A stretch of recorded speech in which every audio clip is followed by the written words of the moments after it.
I'm Professor Andrew Davison. I'm leading the Robot Vision Group at Imperial College, London.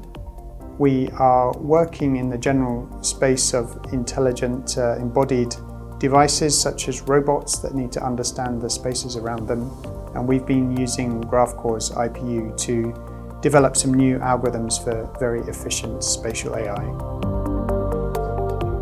A crucial part of spatial AI is that a device with a camera moving through a space needs to understand its motion through the space and to build a 3D representation of the space that it's in. So bundle adjustment is a classical algorithm to do that, and it's a question of jointly estimating the motion of the camera and the positions of 3D points that it observes on the basis of constraints, which are measurements from the camera of the positions of points in images.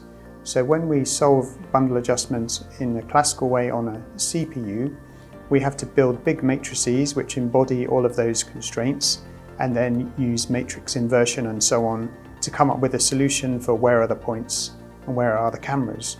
On the IPU, we can do something quite different because we can lay out all of those points and all of those camera estimates in parallel on the tiles of an IPU and then solve the whole problem using an algorithm called Gaussian Belief Propagation by passing messages iteratively between all the tiles.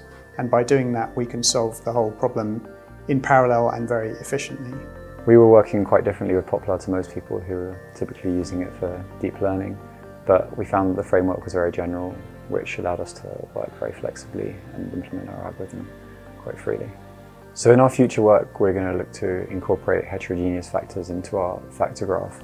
And these factors may include things such as smoothness constraints on surfaces, or factors describing the objects' identities in a scene, or maybe physical properties of the scene.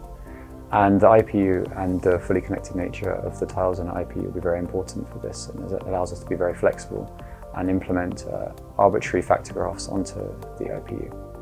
We're excited about the work we've done so far because we really see it as a starting point towards a much more general approach to spatial AI. So the bundle adjustment problem we've solved so far is a purely geometric problem. So we get estimates of the motion of a camera and the position of a set of points. But what a robot or other intelligent device really needs is an understanding of the world, including things like the identities and positions of objects, which perhaps approaches the sort of understanding that humans apparently have of the scenes around them and really allow them to interact and behave in intelligent ways.